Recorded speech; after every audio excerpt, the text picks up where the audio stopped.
This is not your first time playing a character who has good intentions that are kind of misplaced. I think of you in like, Little Children. Sure. Nice. Good What is it reference. about those characters that you're drawn to? I like a good problem child. Yeah. I like whenever I play somebody, whether they're on the surface, if they're good or bad, I look for the opposite in them. I try to find that.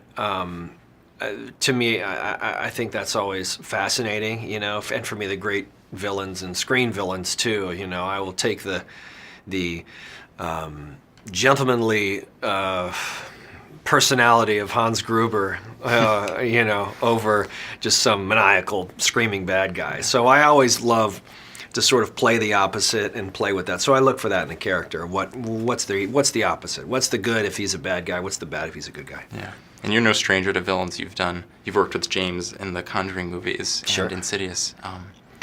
How was your experience? How would you describe the difference in being directed by James in a horror movie versus a big action movie like this? No, the easy answer is no different. You just more time, more money, more toys, more visual effects.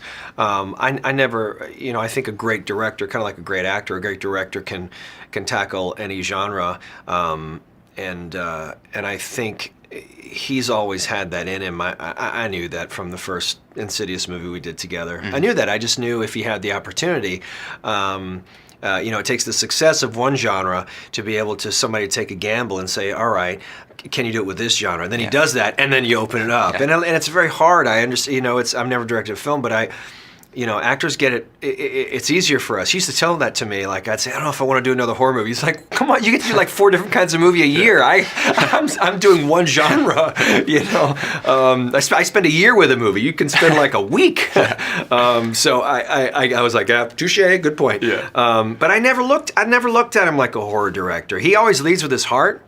So there's a great romantic comedy in that guy too. I hope I'm in it. But there is because he if you look at all of his films too, there's always he knows that it comes down to character and story, and whatever the device is or the medium or the genre, it doesn't even matter. I mean, literally with Insidious or Conjuring or Aquaman, they're all sort of strange family dramas. They're just told through different devices, because I think that's what people, you know, you see a character in peril, you see what's wrong with them. Oh, I wish they could work it out. Whether it's this or a horror movie. Yeah. So Orm has a very grand presence. Was there, which I love, describe that. Grand, operatic. Yeah. I've heard a lot of different. Yeah. Was there? Where did you get that influence for the character? Was there something that did you take that from something, or was it strictly the comics?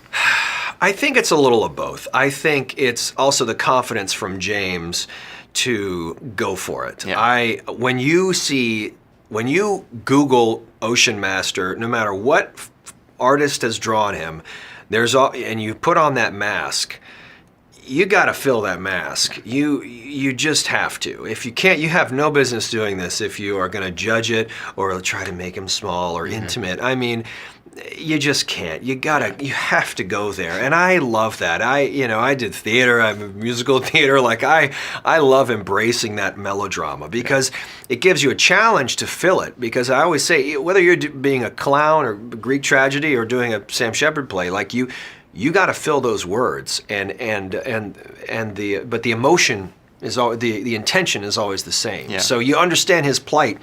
I go as big as you want, which of course we do.